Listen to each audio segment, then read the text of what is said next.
Bonjour et bienvenue à Radio Cité 13 dans l'émission spéciale Élections européennes où nous avons le plaisir de recevoir Emmanuel Bouterin, candidat sur la liste La Gauche Unie pour le monde du travail. Monsieur Bouterin, quel est votre parcours? Si vous voulez bien nous parler de vous un petit peu, et puis surtout, principalement, quelle est votre vue sur l'Europe? Eh bien, tout d'abord, merci infiniment de votre invitation. Merci aux auditrices et aux auditeurs de Radio Cité 13 d'être présents et aux téléspectatrices et téléspectateurs. Si j'ai bien compris, c'est vraiment, votre radio est une initiative extrêmement intéressante et je tiens à remercier toute l'équipe pour les efforts que vous faites depuis longtemps et que j'ai découvert il y a quelque temps, trop récemment peut-être, mais c'est une initiative extrêmement intéressante et qui est en faveur des quartiers et des quartiers populaires et plus généralement de la ville de Marseille sur laquelle il y a beaucoup de défis à relever. Alors pour parler très rapidement de moi, puisque vous le demandez, moi je suis plutôt, on va dire depuis très longtemps maintenant, un militant de la société civile, un militant associatif au-delà de ma profession et de mes activités principales. J'ai créé plusieurs entreprises. Plusieurs entreprises dans l'économie sociale et solidaire également, puisque je suis un des fondateurs, il y a longtemps maintenant, de la Chambre régionale de l'économie sociale et solidaire. Et aujourd'hui, j'occupe des fonctions, on va dire, au plan national, auprès des employeurs de l'économie sociale et solidaire. Et voilà ce qui m'a motivé, donc un militant de la société civile, et j'ai été approché, on va dire, par, dans un premier temps, par l'ancien ministre de l'économie, du redressement productif et du numérique, Arnaud Montebourg, de telle façon à participer à son cercle de réflexion, un cercle de réflexion avec de nombreux responsables et militants de gauche, issus de divers courants et également du Parti socialiste.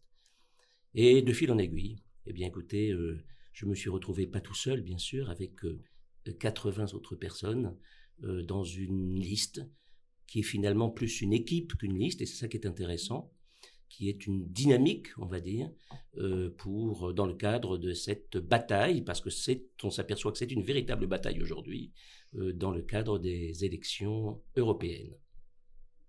Ma vision maintenant. Alors, ma vision de l'Europe, et après on pourra peut-être entrer dans les détails sur ma vision des élections européennes, c'est quand même deux choses différentes. D'abord, pour les auditrices et les auditeurs, l'Europe, ça peut sembler très lointain, très abstrait, mais justement, c'est un défi de connaissance, d'interconnaissance à relever ensemble, électrices, électeurs, candidats. C'est qu'est-ce que c'est que l'Europe, qu'est-ce que ça doit être et à quoi ça doit servir. Eh bien, pour nous, l'Europe est trop lointaine. Elle ne se préoccupe pas suffisamment du tissu économique et social local. La preuve, ou territorial, la preuve, c'est que les premières revendications du mouvement des agriculteurs, très récemment, se focalisent sur quoi? Sur une critique de l'Europe. Bonne ou mauvaise, je ne sais pas, c'est pas l'objet, mais en tout cas, les gens, et notamment les exploitants agricoles, mais également les salariés, également les chefs des petites entreprises, des très petites entreprises, chefs au féminin et au masculin, bien sûr, eh bien, on se rend compte qu'on se heurte sans arrêt à une incompréhension ou à une espèce de normalisation. Je ne veux pas reprendre le terme un peu galvaudé de normes, mais on se retrouve face à des décisions qui sont prises non pas sur notre territoire, à notre Parlement, à l'Assemblée nationale ou au Sénat, ni par notre gouvernement, mais ce sont des décisions qui sont contraintes par des directives européennes, alors que finalement, peu de choses nous y obligent et on pourrait très bien s'en écarter quand des décisions ne sont pas valides ou ne sont pas valables. La preuve, c'est que la crise du Covid a permis, on le sait, un dépassement des normes budgétaire qui avait été fixé, cadré comme si c'était quelque chose de complètement incompressible, immanent, omniscient, c'est cette fameuse règle des 3%, et bien malgré tout, on a investi dans la survie de notre économie. Ça veut dire que quand il y a une volonté politique, on peut transgresser des choses qui sont mal faites ou qui nous contraignent en faveur du tissu économique, du tissu social, en faveur, on pourrait imaginer, en faveur des services publics, puisque pour nous aujourd'hui, l'Europe ne fait pas suffisamment d'efforts dans les services publics ou la revitalisation des services publics sur les territoires. Et ça, justement, ça concerne les quartiers populaires, ça concerne nos villes, ça concerne nous tous en tant que citoyens et citoyennes. Nous n'avons pas aujourd'hui de ligne politique, de ligne directrice qui permet de résister à une espèce de dogme comme quoi il faut limiter les investissements publics, il faut limiter ceci, il faut limiter cela, et finalement on compresse quoi? On compresse les services publics, et on le sait très bien, ici par exemple, ou dans les quartiers de Marseille, tous d'ailleurs, tous les quartiers de Marseille, on n'en parle pas suffisamment, mais bien évidemment, il y a un système de santé qui est performant, mais qui est de plus en plus défaillant, notamment en termes de personnel, parce qu'il y a moins de moyens, parce que nous avons aujourd'hui des contraintes budgétaires qui sont soumises à une espèce de dictats, de normes budgétaires européennes, et ça, il faut y mettre fin.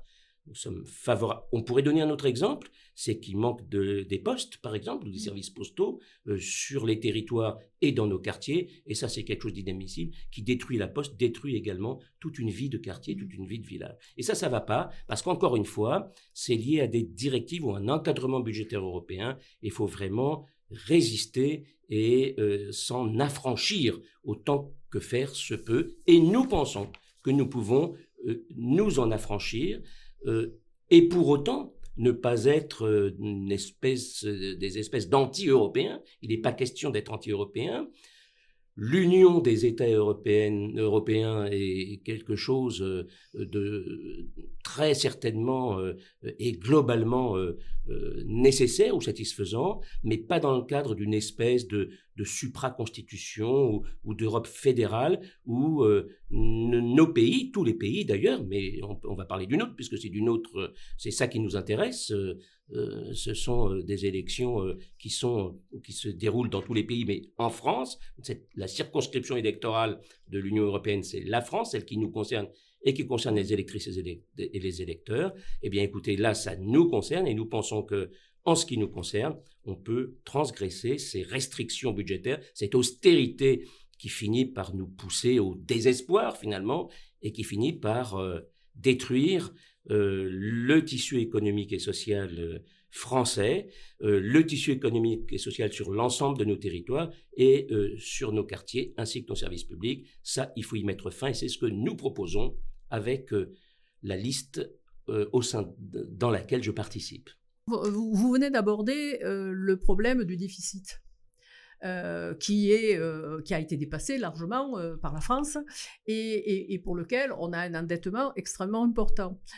Vous avez un certain nombre de propositions qui vont probablement augmenter ce déficit. Vous pensez le couvrir de quelle manière? Alors d'abord, de l'argent, il y en a. De l'argent, il y en a, mais on ne le prend pas où il est. Les 500 plus grandes fortunes de France ont augmenté leur patrimoine, leur capital disponible, leurs revenus de 500 milliards de francs. Donc on peut trouver de l'argent. D'ailleurs, on l'a trouvé. Mais ce n'est pas la question d'augmenter ou pas le déficit. D'abord, de quoi on parle quand on parle de déficit? Je vais prendre un exemple qui me tient à cœur, puisque c'est notamment mon travail par ailleurs en tant que chef d'entreprise et en tant que mandataire de chef d'entreprise.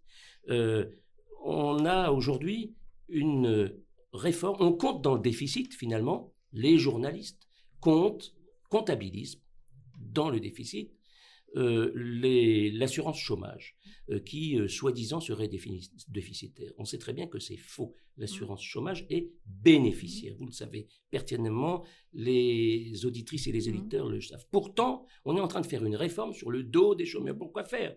Puisque ce système qui est un système d'assurance, c'est un système d'assurance, comme la sécurité sociale est un système d'assurance obligatoire et mutualisé, mais c'est un système d'assurance qui est d'ailleurs initialement, en tout cas, était géré à la fois par le patronat et par les organisations syndicales de salariés. Et généralement très bien gérés. Eh bien, écoutez, depuis maintenant 30 ans, l'État s'en mêle et finalement, on estime, quand il y a un petit peu plus... Quand finalement il y a un déficit, bon, on dit, ah bah c'est de la faute à tout le monde, il faut faire des efforts. Et quand il y a au contraire un bénéfice, et c'est le cas aujourd'hui pour l'équilibre de l'assurance chômage, on dit, eh bien aussi il faut faire des efforts, il faut serrer la ceinture. Mais c'est le monde à l'envers. Dans quel pays vivons-nous pour dire des énormités comme ça et pour agglomérer toute une série de comptes, on va dire de comptes publics, dans une espèce de bulle, de budget global où en effet on mélange tout et parce qu'en effet il y a un déficit ailleurs, normalement sur le budget, notamment sur le budget de l'État, eh bien on va aller ponctionner quelque chose sur quelque chose qui fait qui est équilibré ou qui fait du bénéfice. Eh bien nous on dit non. Donc le budget, le déficit, pardonnez-moi, il est important. Bah, il est important, puis ça dépend comment on le calcule, parce que le patrimoine public, le patrimoine de l'État, le patrimoine des collectivités territoriales, le patrimoine des établissements publics, il est important. Et on ne calcule jamais, on ne met jamais en face du budget ou du déficit ou du bénéfice, on ne met jamais les acquis. Quand on fait un état du budget dans un ménage, dans une famille, si la famille est propriétaire de quelque chose, par exemple, évidemment, de voitures, de biens ou de biens immobiliers, on le met en face de ce que la famille gagne. Et si, c'est ce que font d'ailleurs les agriculteurs, et si en effet en face, il y a un capital où il y a des biens qui ont une valeur, eh bien on le met en face. Et là, c'est vrai, on s'aperçoit très nettement que en face du déficit, il y a un patrimoine public important, il y a et pas seulement d'ailleurs en termes matériels, immobiliers ou mobiliers, mais également en termes d'ingénierie, par exemple, ça doit se calculer. Et quand nous le calculons, eh bien, on s'aperçoit que le déficit n'est pas une espèce de truc complètement... qui nous arrive dessus comme si le ciel nous tombait sur la tête. Non, ça se calcule, ça se traduit par des choix politiques et on peut très bien investir d'ailleurs c'est ce qu'on fait depuis très longtemps, des siècles j'allais dire, on peut très bien investir dans l'infrastructure publique au bénéfice de l'accroissement finalement de la productivité et de la rentabilité et du progrès social pour l'ensemble des salariés et des entreprises de ce pays. Merci pour votre réponse. On va passer à toute autre chose, mais comme le temps file un peu, je me permets de digresser vers autre chose. Pouvez-vous nous parler de l'immigration ? Parce que c'est un sujet qui est tellement galvaudé par les uns et par les autres, qui est saisi par les uns et par les autres, et pas forcément d'une manière cohérente. Donc, j'aurais aimé que vous puissiez nous dire votre position et évoquer ce qu'on pourrait envisager de voir, comme vous venez de le faire pour le déficit, ce qu'on pourrait envisager d'avoir pour qu'on ait une immigration plus humaine, je dirais. Eh bien, je suis plutôt heureux que vous me posiez cette question parce que je suis très à l'aise avec ce sujet. D'abord, quand on parle d'immigration, on parle de quelle immigration ? Aujourd'hui, finalement, les médias et le Rassemblement national, notamment, mais pas que, parlent d'immigration sous l'angle des migrations, qui sont une migration à la fois structurelle, mais également conjoncturelle, liée à des déplacements de population. Alors évidemment, on peut estimer que du fait de la conjoncture, ça peut être le climat, mais ce sont les guerres et les horreurs qui se passent partout sur cette planète. Alors effectivement, d'une manière un peu globale, les gens ressentent, quelle que soit leur origine d'ailleurs, ils ressentent qu'il y a un afflux de personnes étrangères. Bon, moi je pense que d'abord, il faut le relativiser. Et puis, moi je vais être extrêmement clair, je ne serai pas de ceux qui, bêtement, peuvent dire « Ah, les immigrés dehors ». Je ne serai pas celui non plus qui dirait « Ah, l'immigration est une chance pour la France ». Ça ne veut rien dire. Par contre, je suis extrêmement clair. Nous avons besoin de travailleuses et de travailleurs dans des dizaines et des dizaines de secteurs économiques, y compris dans les services publics, de toute qualification possible et imaginable. Nous avons besoin travailleuses et travailleurs ouvrières et ouvriers dans les champs, par exemple. Les agriculteurs ne sont pas au reste. Nous avons également besoin d'ingénieurs et de médecins. On sait qu'il y a en effet une série de déficits dans beaucoup de secteurs. Nous avons besoin d'aide à domicile et nous avons de ce point de vue-là un besoin massif d'aide à domicile ou d'aide soignants. Nous avons besoin donc encore une fois de travailleuses et travailleurs de tous les secteurs. Notre liste, la Gauche unie pour le monde du travail, est favorable à une régularisation des travailleurs immigrés, salariés sans papier, souvent salariés depuis plusieurs années, qui en effet payent des cotisations sociales, voire des impôts, et en effet on ne peut pas laisser des personnes sans bulletin de paye conforme à la législation. Et maintenant je vais vous expliquer pourquoi c'est favorable à l'ensemble du secteur du marché du travail et aux salariés, ce que je propose, contrairement à ce que dit le Rassemblement national, moi que j'appelle le Front national. C'est favorable parce que ça ne fait pas baisser les salaires des travailleuses et des travailleurs français ou d'origine étrangère d'ailleurs qui sont depuis longtemps en France. Ça ne fait pas, c'est le contraire. À partir du moment où les personnes sont régularisées, elles rentrent dans un système de normes sociales et de conventions collectives qui fait que les salaires sont tous mis à niveau, à charge des organisations syndicales dans le cadre du dialogue social avec le patronat, de négocier dans chaque convention collective des grilles de salaire décentes et dignes de ce nom. Et d'ailleurs, les branches en général, patronat et organisations syndicales, sont rodées à ce type d'exercice et augmentent régulièrement, c'est ce qu'on appelle la négociation annuelle obligatoire, les salaires et notamment en ce moment les bas salaires. Donc, j'allais dire, il n'y a pas de risque de déclassement général dans le cadre de régularisation, et je ne parle pas ici de 10 000 ou de 20 000 ou de 30 000 personnes, je parle de plusieurs centaines de milliers de personnes, et je n'ai pas peur de le dire, de plusieurs centaines de milliers de personnes sur le territoire, à l'image de ce que fait l'Espagne, de ce que vient de faire l'Italie. C'est pas un gros mot, et évidemment... Même l'extrême droite fasciste qui arrive ou qui est en train d'arriver au pouvoir tranquillement et sans que personne dise rien, est obligée, en étant confrontée à une réalité économique doublée d'une réalité sociale, doublée d'une réalité humaine, est obligée en effet d'en arriver à des choses extrêmement simples qu'est une régularisation de travailleurs et de travailleuses sans papier, évidemment sous condition.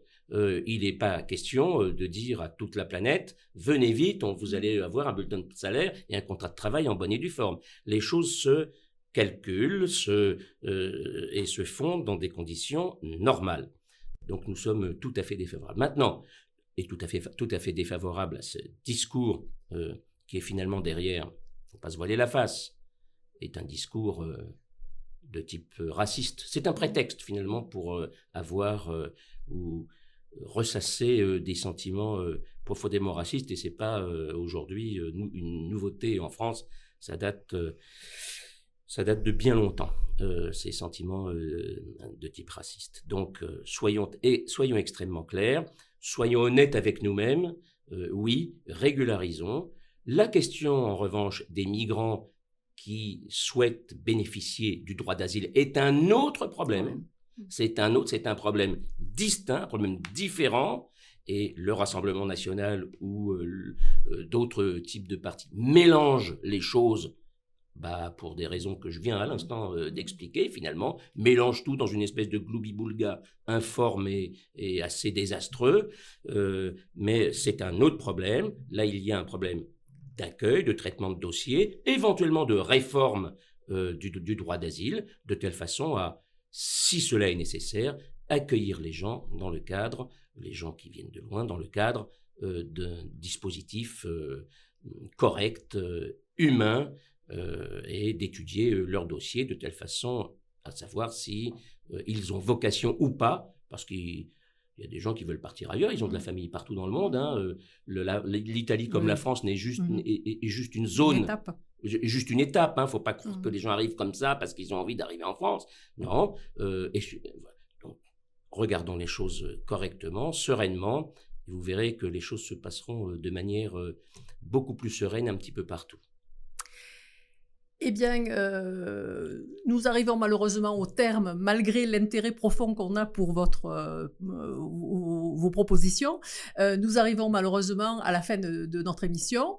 Nous vous remercions chaleureusement, Emmanuel Bouterin, d'avoir participé et de nous avoir répondu avec tous ces éléments que vous avez pu nous apporter. Bien, écoutez, merci à tous les auditeurs et téléspectateurs, effectivement, et à bientôt. La prochaine émission, qui sera faite sur le même thème des élections européennes, recevra M. Ben Saada sur la liste La France Insoumise, Union Populaire. À bientôt. À bientôt. Et merci encore. Merci à vous.